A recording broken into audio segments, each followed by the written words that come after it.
let's talk about that for a second. And so all of these up here, so these are all 2D splines, right? And so by themselves, they don't render, right? If I hit Control R, nothing shows up because there's no surface, there's no face here for any of these things, right? They're just two-dimensional shapes.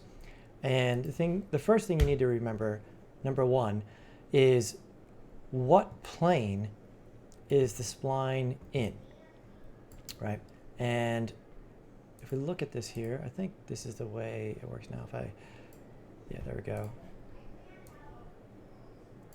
Yeah, and so the default now is that it'll create the spline flat to the plane of the view that you're in, right? And so if I have the top view selected and I make a circle, it creates it flat to the ground.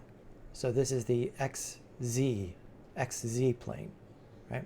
If I have the right view selected, it'll make it flat to the YZ plane. If I have the front view selected, it'll make it flat to the XY plane. Does that make sense? Yep. And you can see that here, like so. So this is true when you're just making a procedural spline, one of these splines here. This is also true when you're drawing your own splines, right? So if you come in here with Sketch, for instance, and the Sketch, I've been dialing up the smoothing just to get less points. And so that would be number 2, right? Number 1 is, make the spline in the plane that makes sense for the object that you want to make, right? So if I'm making a column, I would want to put the star on the floor and extrude up to form a column, right? And then you could control the extrude and have it come up and down from there. If I were making some sort of tube like that someone runs through, or like a tunnel or something, I would want to create the spline on probably the Z plane here, either this, the front or the side view, and then extrude from that direction. And the extrude object has been updated, so it seems to, now by default it's in this auto mode, so that it will look at what direction your object is oriented and extrude in what it thinks is the correct direction. And I haven't had to adjust it, but if you have to, you can control explicitly what direction you want to extrude in. But since they changed this now with the auto seems to work pretty well. Does that make sense? Yep. And then the shortcut to get to the orthographic views and everything is just middle click, right? Right. Middle click will open up all 4, and then whichever one that you're currently over will make that one full screen, right? And when you're in all 4, whichever one you're clicked in is the one you can tell because it gets outlined. That's the active view, right? And so the active view matters a lot here for making splines, in that when you do want to draw your own splines, right, with the sketch here, you want to draw them only in orthographic views. Otherwise, it's just, if I draw it, it does the same thing in the perspective view, but it does it flat to the camera, right? And so here, I'll draw something in the top view, like this, kind of like that, and it does exactly what I want. It is flat to the ground, right? If I draw it here in the perspective view, and now I look at this, you see how the orientation of this is strange, right? It's not oriented flat to any world plane, and that's no good. Like there's really not many instances where this is how you want to create your splines, almost none. And so rule number 3 would be only draw splines in orthographic views, right? So you want to pick what direction things need to face and then draw them in that orthographic view. Remember, this is perspective in orthographic, orthographic, orthographic, right? And yeah, the two ways I use things I use to draw splines are either the Spline Pen or the Sketch.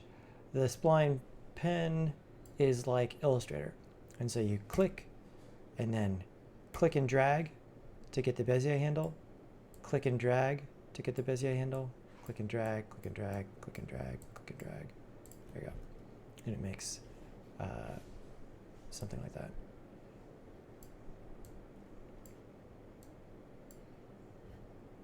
Cool. All right, so only make splines in orthographic views. The splines don't render by themselves. Let's get to some specifics about the splines. And so, for instance, here, drawing your own splines. So you either have the Sketch, and when I use the Sketch, I do dial up the smoothing so I get less points. And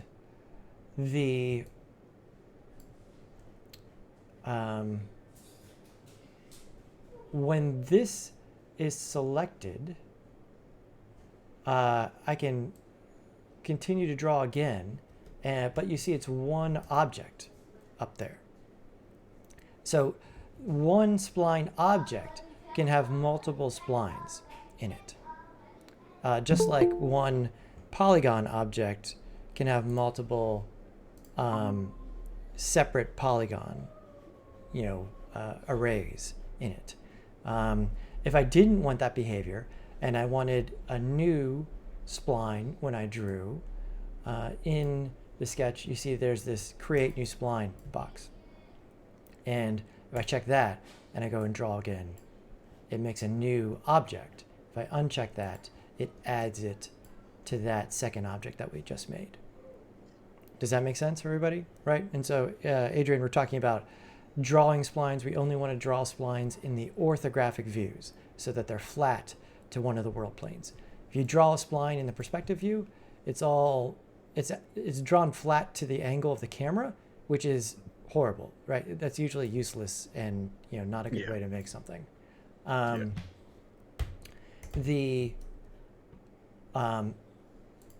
If you do draw a bunch of splines together, for instance here, it'll just add them all to one, and you need to break them apart into separate objects.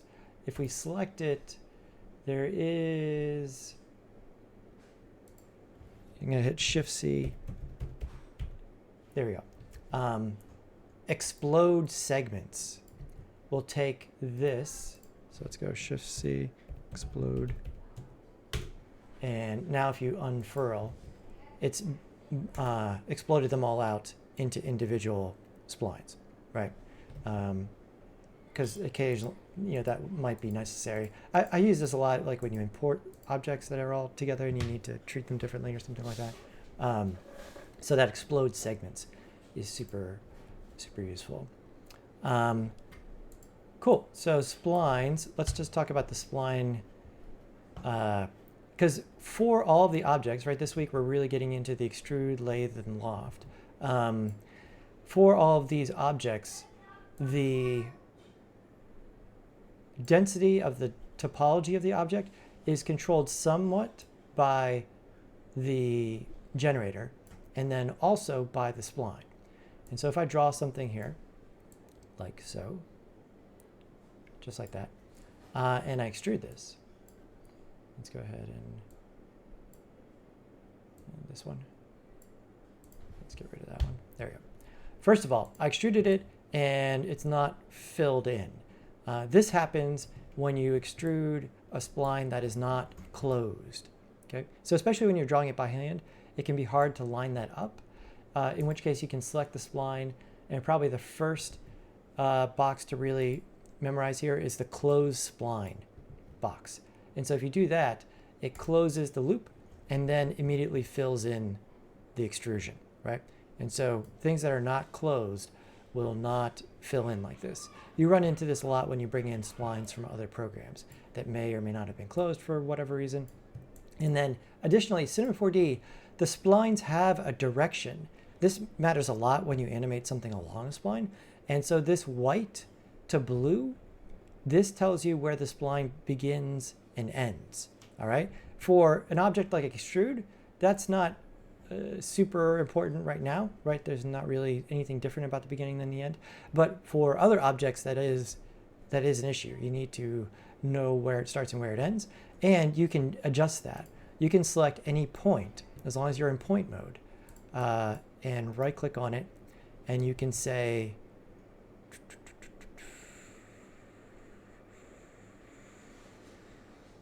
am I missing it? There should be a set first point, set as first point.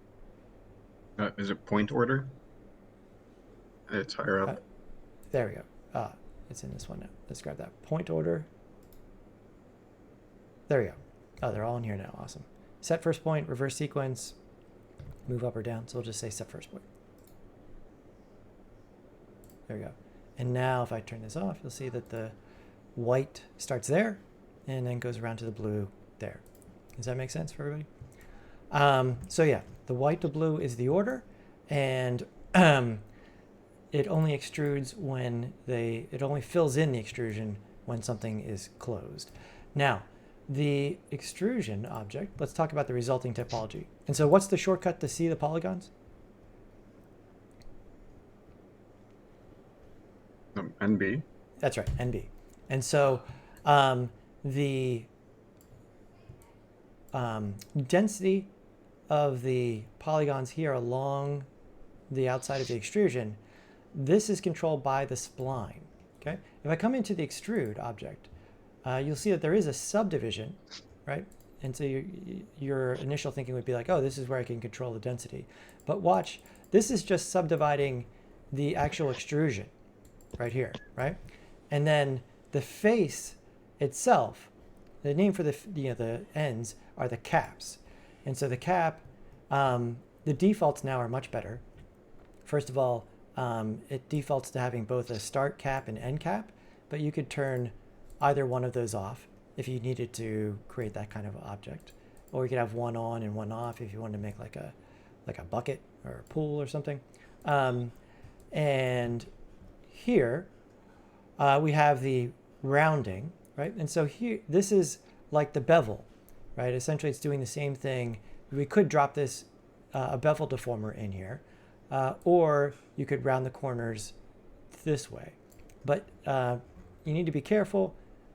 This isn't, once you start, you would start doing this. See how this starts to be problematic here? All of these come together. So there's a limited amount of room you have to round the corners here. Usually you wouldn't want to round it that much anyway.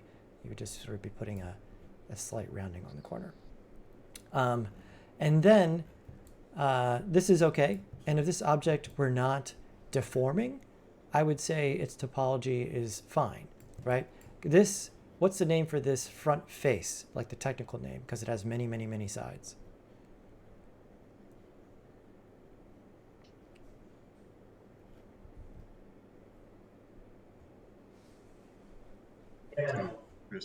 N-gon, right?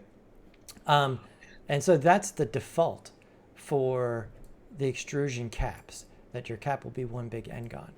And just like everything you've been watching and reading, N-gons are undesirable in some ways.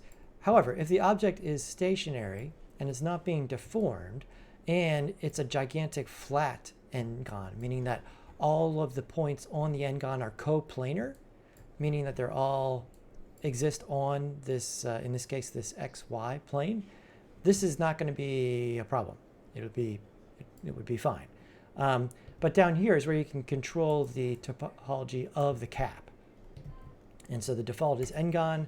Some options are quads, right, where it tries to do a subdivision of the entire face into quads.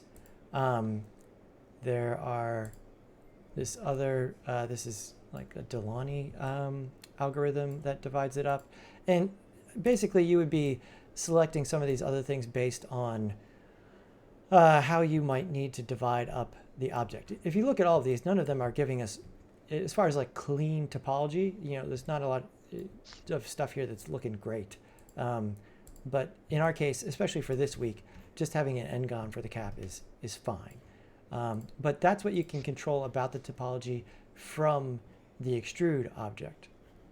The actual density going around the object is a function of the way the points are distributed on the spline object, okay? And this has to do for all of the objects that we'll work with this week, for the lathe, for the sweep, for the extrude. And so if we select the spline here, I'm going to go ahead and turn off that cap around it for Can you extrude like on the caps themselves? Like, are those treated as their own polygons, or do you have to convert the whole object into a polygon? you would need to convert the object first, right? So if you hit C on this, then you could grab this n-gon and inner extrude. Yeah, well, it's a weird shape, right? Again, here's where the n-gon is not that great, right? But then you can do it. So if we keep it procedural, the spline itself controls the topology around the edge. So the default that I would write down is that splines are in adaptive mode. Adaptive means it'll try to be as efficient as possible with the number of subdivisions, and because more subdivisions means smoother rounding, right? That's true for the spline, and that's true for just the polygons in general for any object, right? When we subdivide, we can make more of a minimal gradient as we change, and it makes a smoother surface. And so the angle at which it decides to subdivide is this angle right here. And so you see, as I dial that up, it gets blockier and blockier because there's less and less of it that is exceeding this threshold that would create a new subdivision, right? And so this is really interesting and great about splines, is that you have the points that you drew, and then you have these subdivision points that you can change without changing the original points of the spline, right? If you see the points here, if I grab all the points, those don't change as I dial up and down this, right? This subdivision is independent of that, which is great. That's what you want, so that you can adjust those things independently. So if we come back here, so adaptive mode is the default, and usually the default adaptive settings are, I probably end up using them in like 80% of cases. Sometimes I think it's just creating too much geometry, and so I might dial it up to like 10 or so to be, if this were an object that I'm going to have in the game a whole lot, I'd want to make the geometry, as light as I could and still have it look good. And so I might dial this up a bit, in order to make the geometry lighter, have less, right? And I certainly don't need these subdivisions here right now. So those are a function of the extrude. Under object, let's dial that subdivision down to 1. There we go. Make sense so far? Mm-hmm. And so there's other ways to do the subdividing. And if you come up here under adaptive, to be honest, the ones that I use most are, either just leaving it in adaptive, which is, probably 80% of the time. The other one that becomes important, especially for when you're distributing objects on a spline, is uniform, so that you have an equal number of subdivisions in between points. And so if I switch it to uniform, there we go. Now you see I get a completely uniform distribution of subdivisions around the length of the spline, right? And so those are the two I use. I'm not even 100% sure about what natural subdivided. Yeah, I'm always using uniform and adaptive. Those fit my needs 90% of the time. And so uniform is important, and that way, if I want to reduce the density here, I can just dial down the number of uniform subdivisions. And if I dial it down to 0, you see essentially I just have, the original points with some lines in between them. And so this would be better, like if it was going to be an object, this was going to turn into like a piece of Jello or something like that, something that was going to deform. Having uniform subdivisions in the geometry would be much better than having this uneven distribution of polygons for something that you would want to turn into a squishy Jello-like kind of thing. And so that would be the first step in sort of setting that kind of thing up. And so that's really important to understand, because this holds true whether we're using the extrude, the lathe, or the loft, is that most of the topology of the object is a function of the spline subdivisions, right? And so selecting the spline, making sure that you're in the object menu, or object tab rather, and then adjusting this here. Make sense? Any questions about those two things so far? It kind of, maybe I missed some earlier. How do you modify the spline itself? Or can you do that on the inside? Like remove a point, for example, or change the curvature and it'll reflect in this polygon? Sure. So in order to adjust the spline itself, first of all, my general rule is that less points are better than more points, right? Because Yeah. trying to edit more points is always kind of a hassle. And so, for instance, a good example here, just like you're saying, these points here seem really unnecessary. And so I can go to point mode, and usually if I'm working with a spline, I go to rectangle selection, and that way I can just drag and grab some, and I can just delete those, right? And so now I've simplified the spline. And so you can just, well, as long as you're in point mode, you can select and easily adjust them. Now, the things to be careful about here is that you don't want to disrupt the coplanar nature of your spline, right? You did it correctly, and you drew it in one of the orthographic views. And so you don't want to grab this and bump it this way.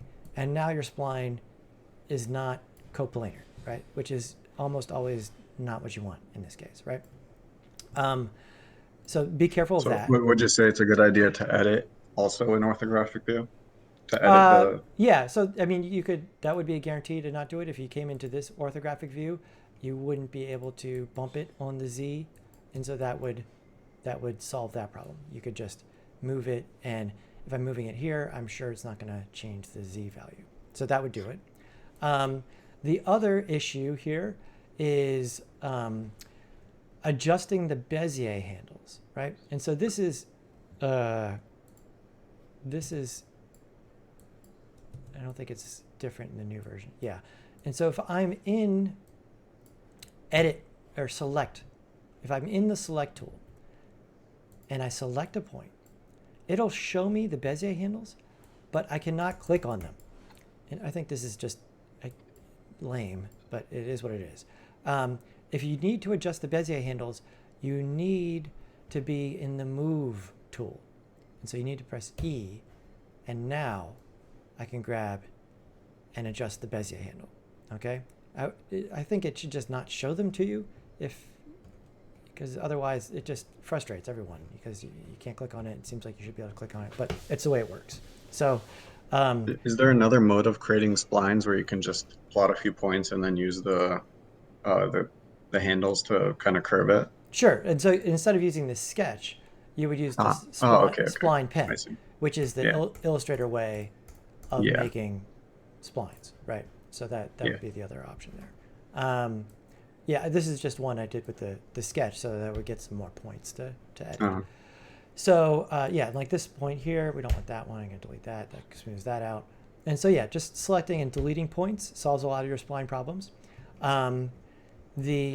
Make sure that you're in the move tool to edit the Bezier handles.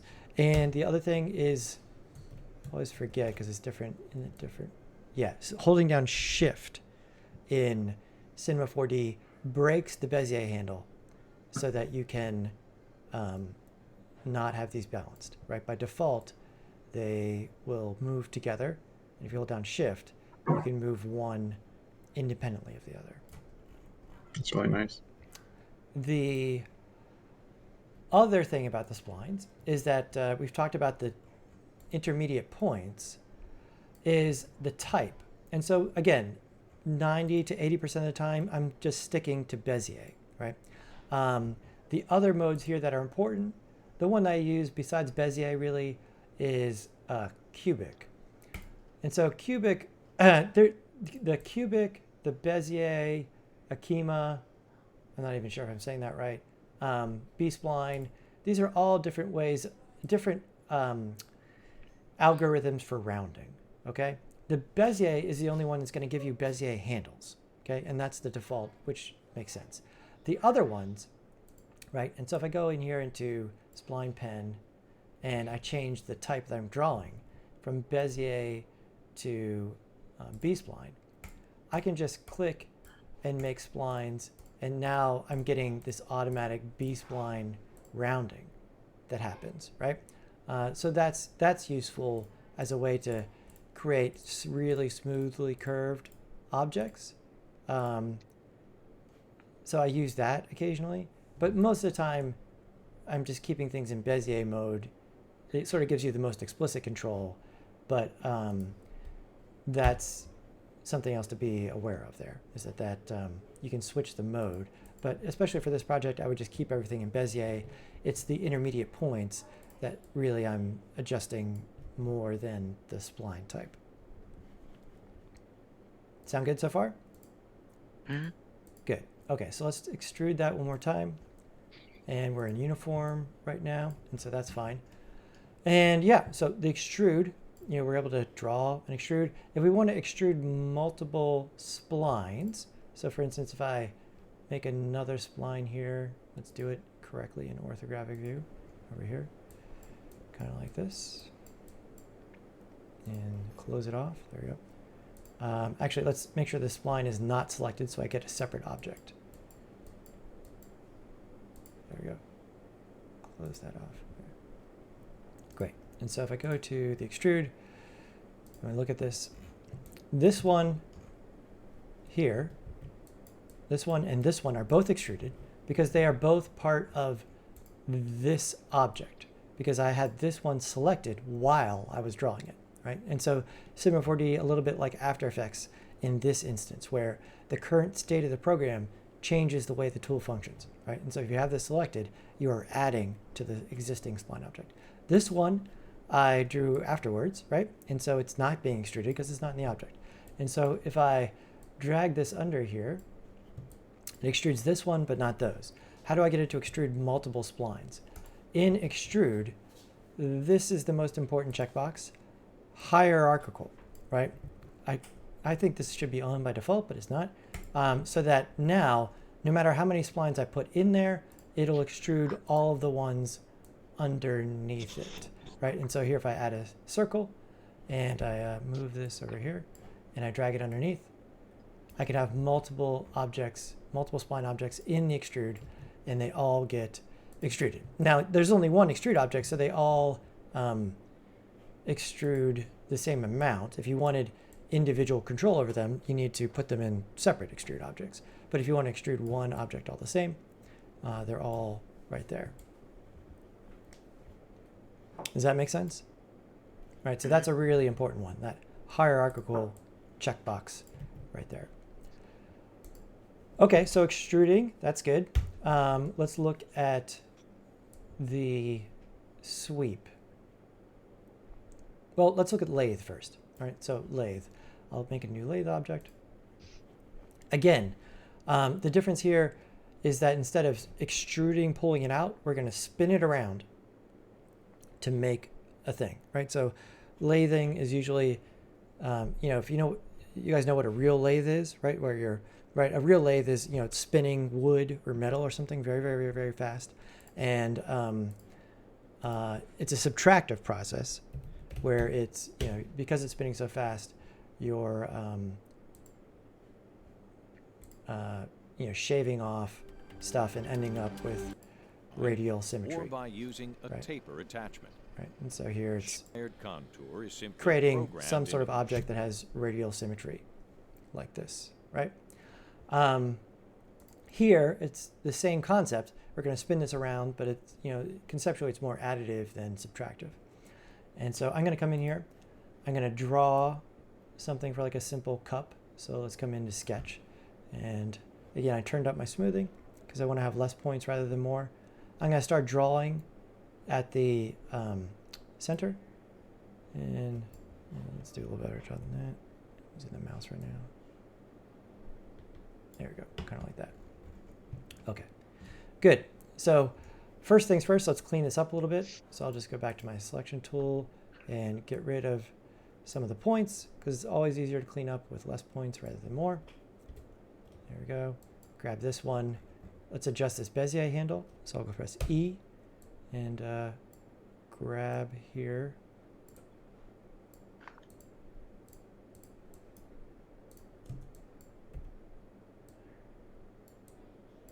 Let's grab this one.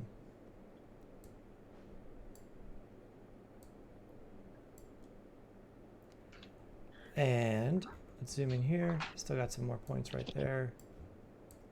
Get rid of that and that. And then this point here is super important.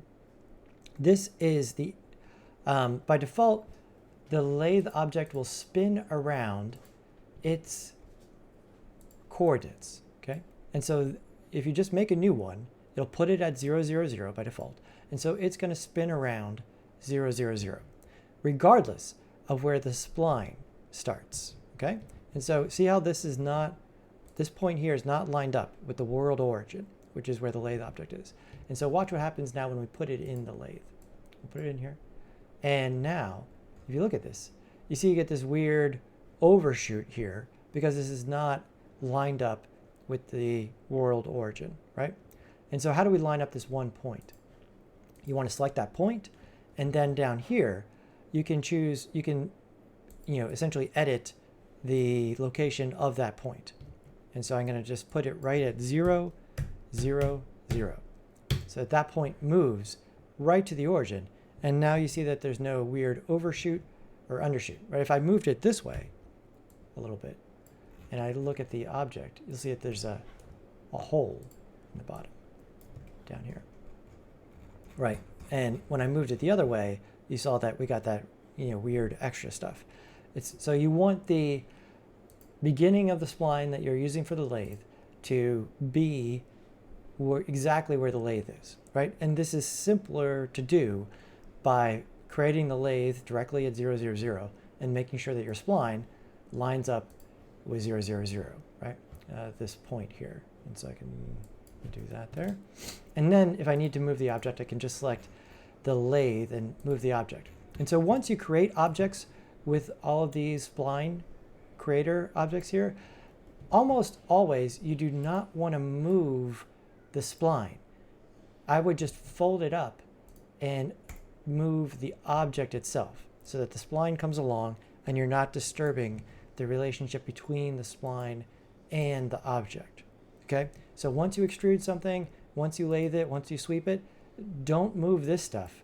Move this to put it at a different part of the scene or, something like that. And again, the topology around the edge is controlled by the spline. And so if I come in here to the object, you can see if I change the angle, you could get this more or less.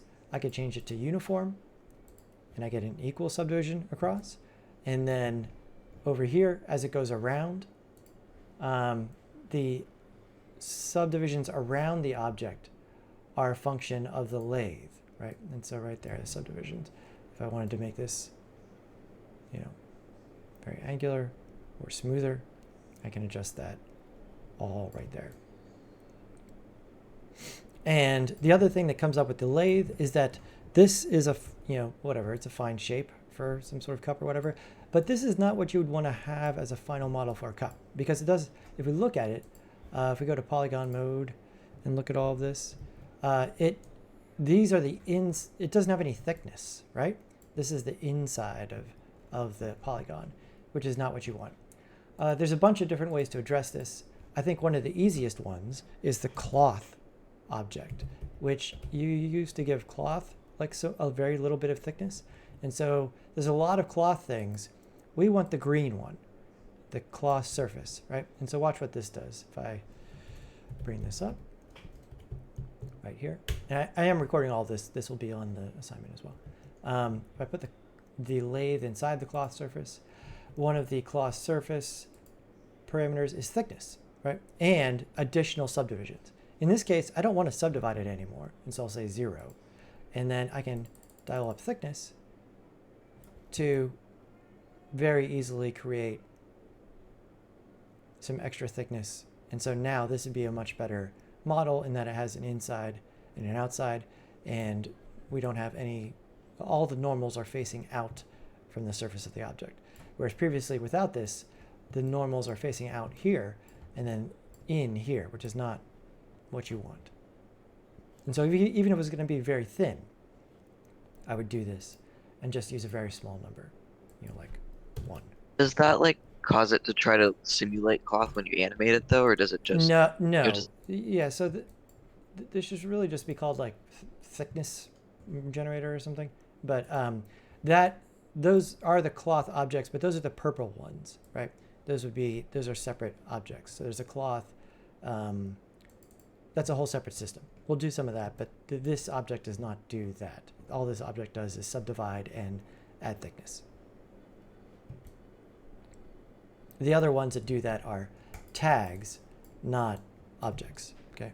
You'd be doing that with a tag. So the lathe. So that would work if I just wanted it to be, very rudimentary thickness.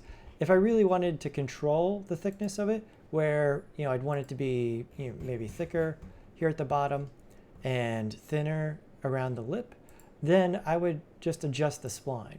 And so for instance here, I'll go ahead and use the Spline Pen and do something like this, right? And so I'll just do some sort of like really quick wine glass, like here and here.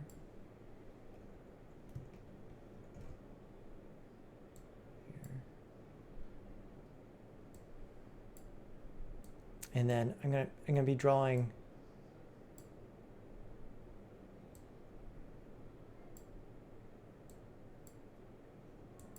there we go. And so would it also work to put like a taper? The taper would sort of squeeze the whole thing together, and it would, yeah, if you put a taper on there, it would adjust the thickness in the other one. That would be, if it was just that object, that would work fine, but for other objects, that would not work as well. And so here, a quick wine glass, and so you see I'm drawing the inside and the outside of the object, right? And so this is what you're doing 90% of the time when you're making these sort of bowls, cups, plates, that kind of stuff. And so if I come in here, again, I want it to be exactly lined up so I don't get any weirdness. And so I'm going to go ahead and make sure I'm in point mode, grab this one, and let's put that at 0, 0, 0. And this one, I also want to be flat on the floor. And so let's say it's at 0Y. There we go. And up here, this one, because it's also where it terminates, I don't want this to be at 0, 0, 0, but it needs to be at 0x, right? Because this direction is x. And so here, I'm going to grab this one and say 0x, so that it lines up exactly on this axis, because that's where it's going to spin. And so now, I can grab this object, and I will have a wine glass with thickness. So I'll put this in here like that. And there we go. Right, and so now I wouldn't need to add the cloth modifier because it has thickness, right? This has an inside and an outside, and I can adjust that thickness by just adjusting the spline. And you can see, again, adjusting the angle here, adjust the density of our mesh. Make sense? Dane, you good? Yep. Okay. Cool. All right. That's all I can think of right now for the lathe. Yeah, the subdivisions here, again, are the rotational subdivisions, right? So the lathe really for objects with radial symmetry, right? That's what you're going to be using this for. Baseball bats, drumsticks, cups, fancy table legs, that kind of stuff. Columns, maybe light posts, depending on how they're shaped. The other one here is the sweep. And so the sweep is different in that it requires 2, right? It's kind of like the extrude, but you're extruding along another spline, right? And the icon here I think is pretty descriptive. And so you want to make sure that the 2 splines are perpendicular to each other. And so for instance here, let's make like a tube, like a tunnel. And so I'll take the spline, I'll just do the sketch and sketch some sort of path. There we go. Here, I'm going to turn up the smoothing even more. That's much better. Now I'm going to come into the right view and make a circle. And both of these objects need to become a child of the sweep. And so the circle and the spline become a child of the sweep. Let's look at what happened here. And this object is more complicated, and so the order matters here. And you want them both to be a child of the sweep. You don't want one to be a child of the other, right? You don't want that. That's not what we want. We want them both to be at the same level of the hierarchy underneath the sweep. And so let's put them back there, and let's switch the order. Yeah, usually it's pretty obvious. Like if you're not getting what you want, like just switch the order and you usually get what you want. Okay, this is close, but it looks a little bit strange. This has to do with the plane that the circle is on. And so if you need to change the plane it's on, there is a plane right here, right? And so you can choose between the 3 world planes. And it's pretty obvious, like no, no, yes. There we go. And so that's perpendicular to the existing spline. Now, if I come in here to the circle, by decreasing the radius of this, you see that I am able to decrease the, thickness of the tube. A few things about the circle. I usually don't use this. Why? Because it's, by default, it has a lot of subdivisions around it. And so when I make, even if I'm going to make something that I want to be like a circular tube, I use the end side, right? And so in the end side, you just get an easier control of the subdivisions. And so I'm going to go ahead and make an end side and put it in there. And let's decrease its radius. There we go. And now I can be, by increasing the sides, I can control how smooth it needs to be based on my needs, right? Just if people use the circle, especially for, say that this is like a tiny, I don't know, wire or piece of thread or something that we're going to see from this angle or from this distance, the geometry is way too heavy, right? For something that's going to be that small. We would want to use way less polygons.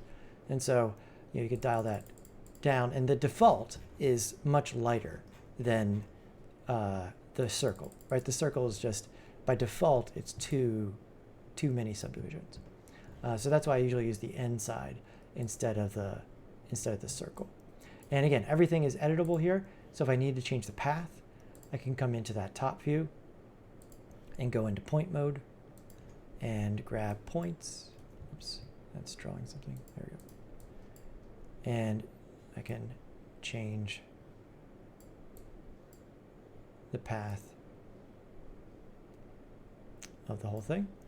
The other, so the sweep, wires, tubes, worms, pipes, all that kind of stuff, right, are going to be something we want to make with this.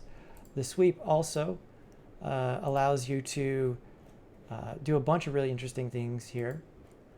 If you go to the Object tab under Sweep, there's a bunch of stuff that's super useful here. One, you can spin it. That won't really matter for our circle right now. Let's look at the growth. And so these are things where you can make something grow along a path by animating that. You can do that from either end. And here, under Details, is really handy. You unfold, and a lot of parameters in C4D, you get this interface. And so this is a function. And so this is the scale over the entire length, right? And so in a function graph like this, it'll usually be normalized, meaning that the end will be 1, right? 1 being the entire length of whatever it is that you drew, right? And so rather than putting a specific number here, it's normalized between 0 and 1. And so here I can add points to this. You can control click to add a point. And now I can adjust the scale over the course of the object, right? So you see it gets thinner, and then gets fat again, and then gets thin, right? Just like this graph. It's evaluating this function over the length of the spline. Does that make sense for everybody? Yeah, that's really cool. Yep. And let's put something in there besides the N. Let's use, yeah, we'll use this thing. Or you know what? We'll just dial down the N side. So let's make it just 4. So it's more of like a diamond. There you go. And so now I can come in here and we get a similar one for rotation. And so for instance, I could have this twist. Again, I'm control clicking to add a point. Control click is how you add a point to a spline or to the function, right? And so if I came back, we went over deleting points, but if I need to add a point, I need to be in move. And then if I hold down control, you see how I get those little dots right there? That means now when I click, I'll make a new point. And so after the fact, I can add a new point there to move that around, right? And so control click adds a new point here if you're in move, and control click also adds a point to your function graph here. And so I can run that one. And if we look at this now, it should be twisting, right? You can see that happening there, right? And so here we're getting some garbage geometry because it's twisting so much and there's not enough subdivisions. And so this would be an instance where I want to come into the path and probably turn this to uniform. And then, right, see how that cleaned that up there, right? And if I wanted it to be even smoother, I could add a couple subdivisions there. And so now I get something that looks correct as far as it twisting and not a bunch of garbage there. Right? And if you need to change the, the scale is maxed out here, but I still want it to be thicker, you would need to change the radius of the original end side, right? And so if this gets bigger, then the whole thing gets bigger and you can then scale. Yeah, because this is like a relative measurement there. And again, the sweep also has a cap. And so this one over here, right, it just goes down to pretty much 0, so that's fine. But I could put a cap on the front end here by selecting the sweep and say start cap. Nope, this is the end. Let's say there it is. And you can round the edge there, right? And or you could just say none and have it be, empty. And it depends what you would be trying to make there, right? There we go. All right, so that's, I think, the important things, right? In the LinkedIn Learning, he goes into some detail, but that's sort of my 2 cents about the really, I think, important things here about sorting these out. We went over adding points, subtracting points. A few other things with the spline. Occasionally, let me make one more new file. Let's draw one more new spline.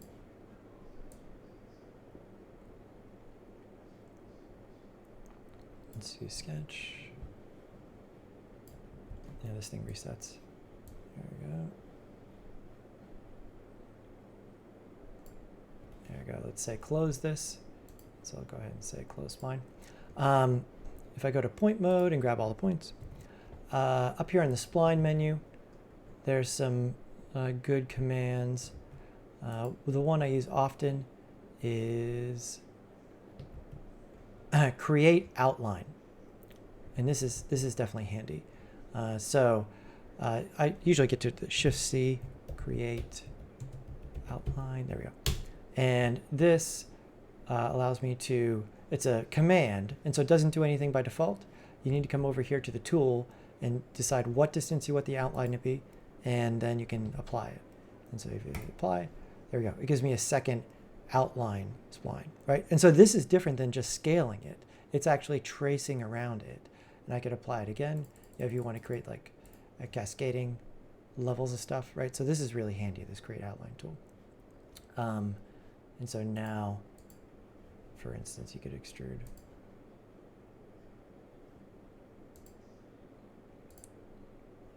This might be an instance where like I'd want to get separate controls over these. And so again, grabbing this and saying, let's go to Shift C, explode segments. There we go.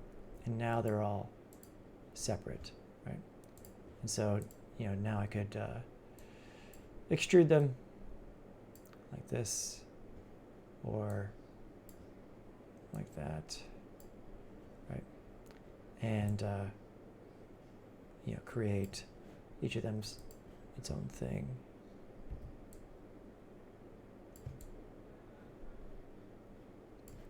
The other command that's pretty useful is you can take any edge, right? And so here's I'll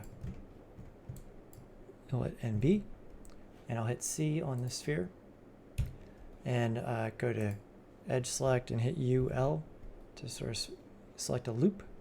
And so I could grab this, for instance, and another super useful one is Shift C, edge to spline, and this creates a new spline that is exactly that edge from the topology. And so, for instance, now you could create like a ring that goes on there, right? And so if I create an inside and a sweep here and here, so that goes in there, that goes in there. This inside needs to be much smaller. And that lines up exactly with that edge because I did edge to spline, which is a super useful command. Those are the two I use the most, I think. The edge to spline thing. I mean, there's a bunch of stuff here, but those are the ones I actually use. Create outline is super useful, especially for type, right? And so the big thing about extruding is extruding type. And so under splines, you have text spline, right? And so let's get a better font. There we go.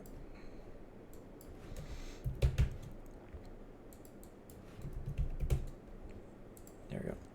And so now go ahead and hit C on this. So it turns it into an editable spline. That way I could access the points, grab all the points, and say create outline and apply. You see I get outline, right? So it does what it can. This isn't foolproof, right? There we go.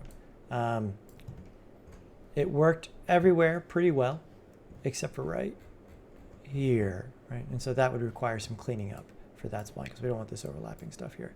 And so this one I'd move down here, and this one here I'd move over here, something like that, in order to get that to work. But now I could have these separate, right? And so if I want to separate these out, Shift C, explode. There we go. And yeah, there it exploded them all, right? And so now I have separate. If you need to unexplode them, sort of group them together, right? And so I guess it's every other one. Let's put it back together. You can right click and say connect objects and delete. Right, that works for geometry too. And so now it'll put all those back into one spline, right? And so they'll all be one over there.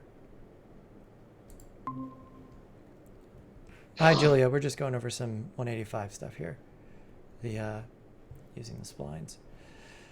Cool. Let me think. I think that